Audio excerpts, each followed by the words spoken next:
Caminhamos para casa em silêncio depois do funeral da minha tia. Lá dentro ainda estava silencioso, como se não houvesse vozes suficientes para sequer dizer as palavras mais simples.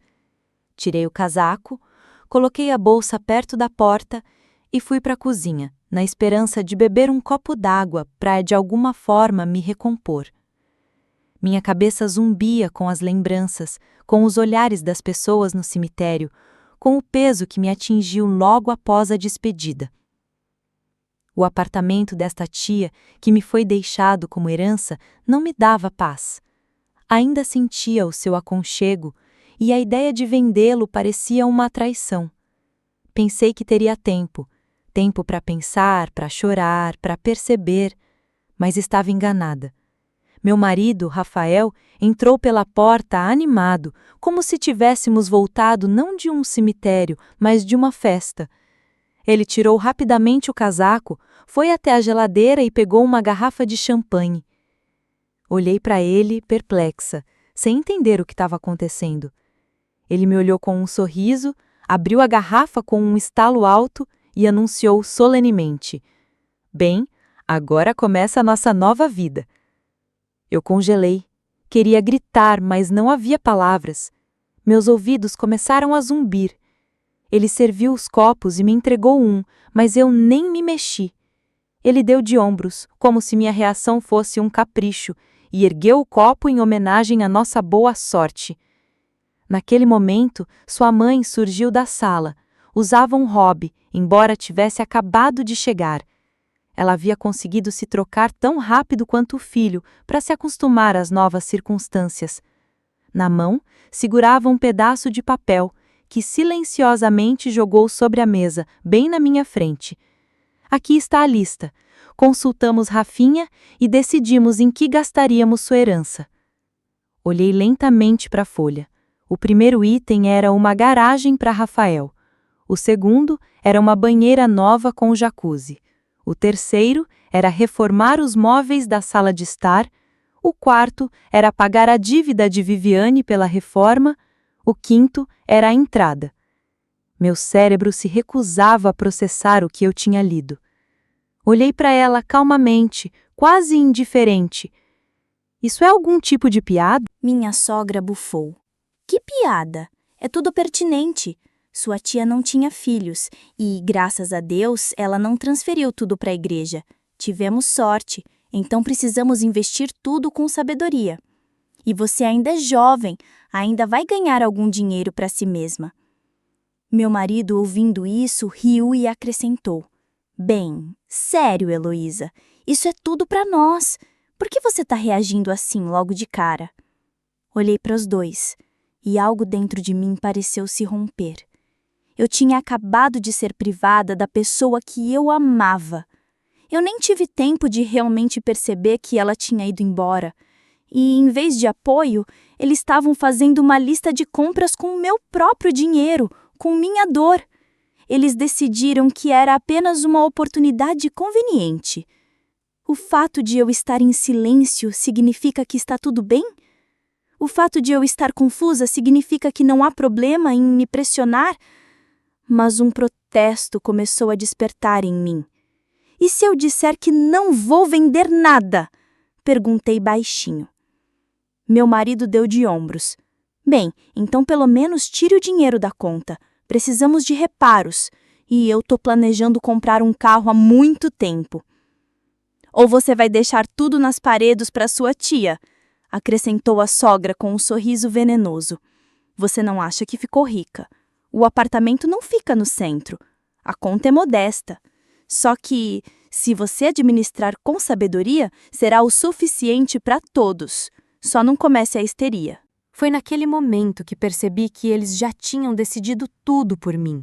Se eu ficasse quieta agora, seria tarde demais depois. Peguei lentamente o pedaço de papel da mesa, rasguei-o ao meio, depois de novo e joguei-o na lata de lixo. Esta é minha herança, não é sua, não é comum, e eu serei a única a administrá-la. Ambos me encararam em completo silêncio, nem uma palavra, nem um suspiro, como se não me reconhecessem. E de repente percebi que não quero mais ser conveniente. Não quero concordar em nome da paz na família. Hoje, enterrei um ente querido e não permitirei mais que ninguém invada meus limites. No dia seguinte, acordei com um peso no peito. A noite foi agitada. Meus pensamentos pulavam como lembranças loucas da minha tia. A conversa de ontem com meu marido e minha sogra, aquela lista malfadada, tudo isso me impedia de dormir. Quando finalmente me levantei e fui para a cozinha, minha sogra já estava sentada à mesa com uma xícara de café. Vestida à vontade, como a dona da casa, e ela nem se deu ao trabalho de dizer bom dia.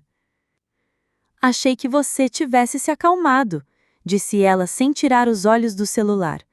Eu entendo as emoções, o estresse, mas você é uma mulher adulta.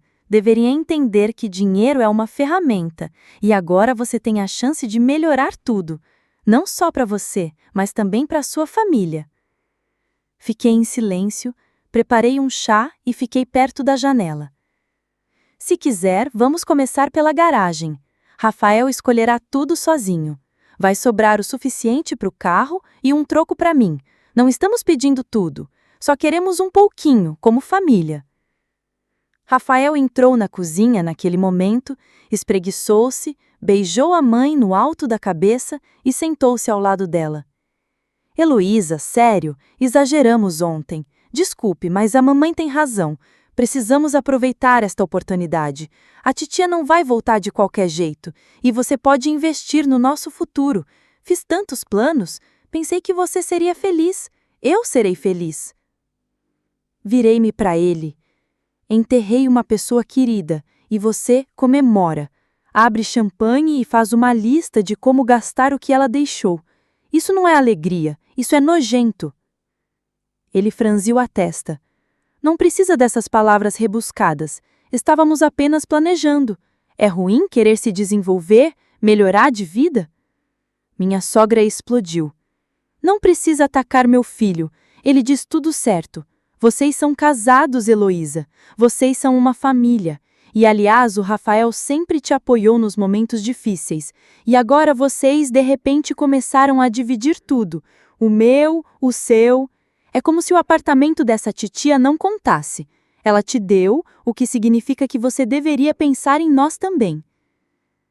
Sentei-me à mesa, esfregando as têmporas, cansada. Sabe, Viviane, a chamei de nome deliberadamente, não como antes, tia Esther. Ela é uma investigação. O que eu dou não é apenas propriedade, é confiança, é memória. Não vou entregá-la em pedaços como esmola. Não tenho obrigações com ninguém, nem mesmo com você. Minha sogra revirou os olhos e, franzindo os lábios, sibilou. Isso mostra como você é. Embora a ajuda fosse necessária, éramos uma família. E assim que o dinheiro apareceu, tudo passou a ser de outra pessoa.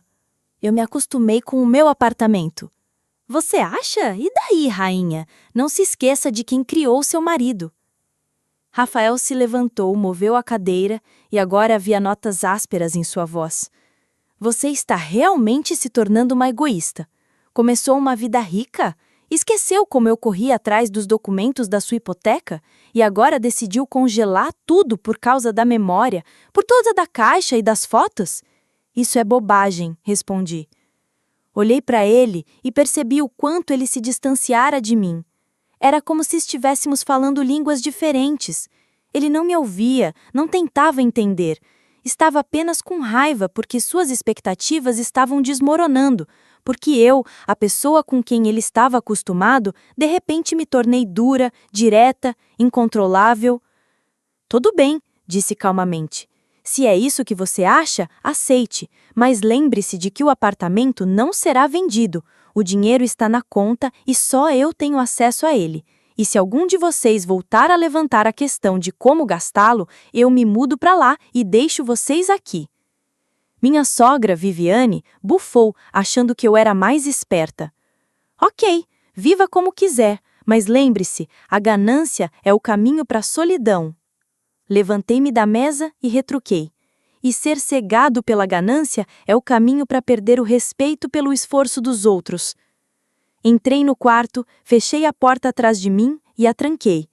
A raiva ainda pulsava no meu peito, mas pela primeira vez senti uma leveza por baixo. Eu tinha dito a verdade, eu tinha estabelecido um limite. Que eles ficassem bravos, era direito deles, e agora eu tinha o meu. Finalmente eu estava me defendendo. No dia seguinte, fui até o apartamento da minha tia Esther. Nem para vender, nem para conversar. Eu só queria estar ali, em silêncio, em paz, como se minha alma fosse atraída para onde um dia me senti verdadeiramente calma, onde tudo me lembrava carinho, aconchego e amor verdadeiro, não incondicional. Quando abri a porta, tive a impressão de que tia Esther tinha acabado de ir à loja e logo voltaria. Seu aroma estava no ar, lavanda, baunilha e um toque de madeira velha. Caminhei pelos cômodos sem acender as luzes, apenas tocando as paredes, os peitoris das janelas, a poltrona onde ela tricotava à noite. Seus óculos e um livro aberto ainda estavam sobre a mesa do quarto. Sentei-me na poltrona em frente a ela, peguei o livro e só então chorei pela primeira vez, silenciosamente, sem soluçar. As lágrimas simplesmente caíam e eu não fazia nada a respeito delas, nem as enxugava, nem as reprimia, porque ali se podia chorar. Sem zombarias, sem exigências, sem listas de onde colocar a herança. Naquele espaço tudo me lembrava que eu não era apenas uma esposa ou uma nora conveniente, mas uma pessoa, com meus sentimentos, dores e lembranças. Fui até a cozinha e abri as gavetas. Tudo estava em seu lugar. Potes de trigo e arroz, suas xícaras favoritas com rachaduras, colheres com cabos de madeira. Coloquei a chaleira no fogo, preparei um chá de camomila, despejei numa xícara com flores e voltei para o corredor.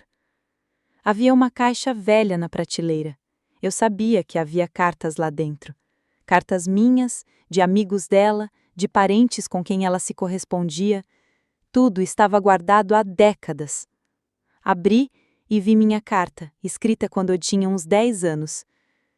Tia Esther, eu adoro muito vir te ver. É tranquilo e delicioso com você, e você ri como o sol. Li em voz alta e senti um aperto no peito. Por que essas pessoas são as primeiras a ir embora, nos deixando sozinhos com aqueles que só tiram, tiram, tiram, sem dar nada em troca? Peguei meu caderno e comecei a escrever. Sem plano, sem resposta, sem censuras, apenas uma carta para ela. Escrevi como sentia a falta dela, como estava com raiva do mundo por sua injustiça, como não reconhecia meu próprio marido, como não conseguia acreditar que estavam tentando me forçar a vender este apartamento como se fosse apenas tijolos.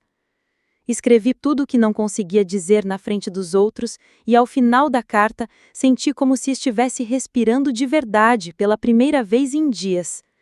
Arrumei um pouco, limpei a poeira, abri as janelas para deixar o ar fresco entrar nos cômodos, guardei a chaleira, dobrei as cartas com cuidado e, no último momento, tirei os documentos do apartamento.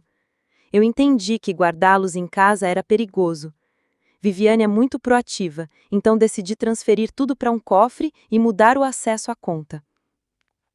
Quando voltei para casa, havia um silêncio constrangedor no apartamento.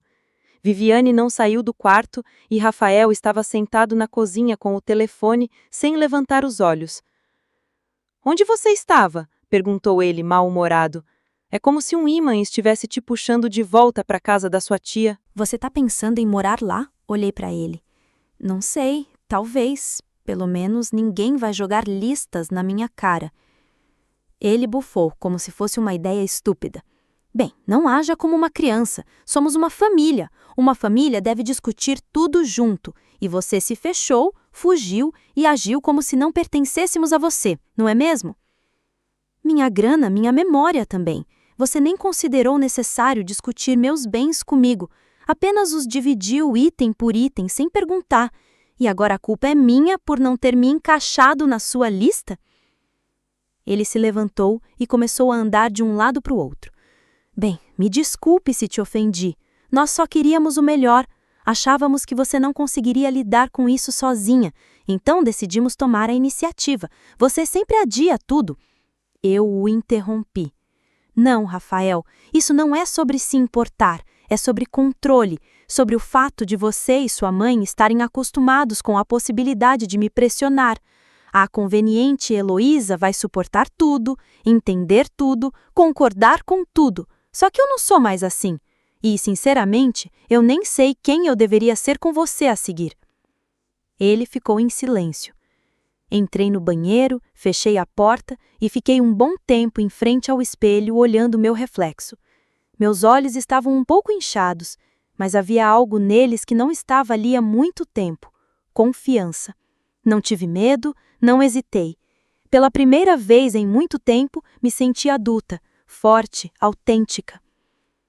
No dia seguinte, acordei surpreendentemente calma, como se todas as tempestades que vinham se alastrando dentro de mim nos últimos dias tivessem finalmente se dissipado. Não me senti ansiosa, assustada ou magoada. Apenas clareza.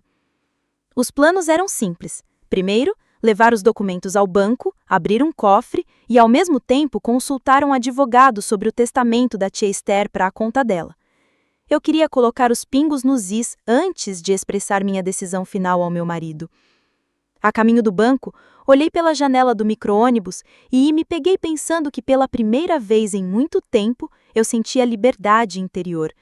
Como se os grilhões invisíveis que me prendiam todos esses anos de polidez, concessões e o hábito de ser conveniente tivessem começado a romper. Eu não queria mais viver como uma esposa que podia ser pressionada. Não queria concordar em silêncio com medo de arruinar o relacionamento. Eu queria respirar e ser eu mesma. Tudo correu rápido no banco. Abri uma cela separada, registrei o acesso à conta, troquei as senhas e transferi parte dos fundos para uma conta reserva. Tudo estava agora protegido. Ninguém poderia dispor dos meus bens direta ou indiretamente. O advogado confirmou que o apartamento da minha tia era inteiramente meu e, em caso de conflito, eu só precisaria apresentar documentos. Agradeci e saí do escritório com um leve sorriso. Tudo estava sob controle. Rafael, vamos conversar? Entrei calmamente, larguei minha mala e sentei-me à sua frente. Ele virou a cabeça, com um olhar cansado, mas calmo. Vou ouvir, só que, se possível, sem cenas. Não haverá cenas, tudo já foi decidido. Transferi o dinheiro, os documentos estão no banco. Eu mesma administro a herança. O apartamento da tia não está à venda. Vou me mudar para lá. Ele assentiu em silêncio. Por alguns segundos, apenas me olhou e disse: Então você decidiu tudo sozinha, sem mim, sem conselhos? Assim como você fez quando fez a lista de compras, lembrei-o. Mas a diferença é que eu administro o que é só meu. E você queria se livrar do que era de outra pessoa, não pelo bem da família, mas por conveniência. Não é a mesma coisa. Ele apertou os lábios. E agora? Divórcio.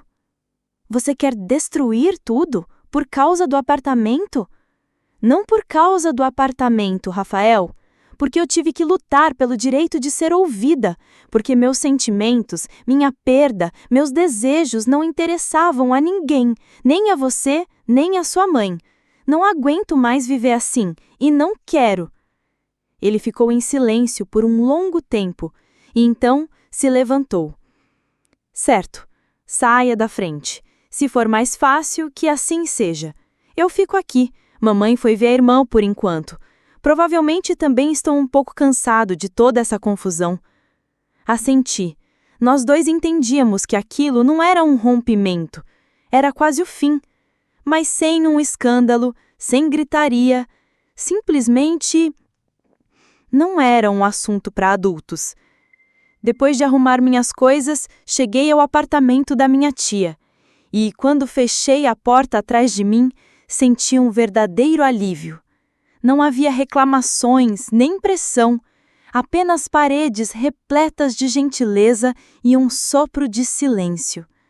Larguei minha mala, andei pelos cômodos, abri as janelas, sentei-me em uma poltrona e preparei um chá. Acendi a velha luz noturna sob a qual minha tia e eu líamos livros. Eu não sabia o que aconteceria a seguir, mas pela primeira vez na vida senti que tudo começava comigo e somente comigo. Sentei-me na cadeira da minha tia com uma xícara de chá, ouvindo o silêncio, sem pressão, sem os planos dos outros, só eu e a casa, onde me sentia em paz. Eu não sabia o que me esperava, mas tinha certeza. Agora, minha vida era determinada apenas por mim. E isso era o mais importante. Olhei pela janela, sentindo o silêncio da noite preencher o quarto. Ninguém dita a minha vida aqui. Eu não precisava mais da aprovação de ninguém. Eu me escolhi. E nesse silêncio, pela primeira vez em muito tempo, me senti verdadeiramente viva.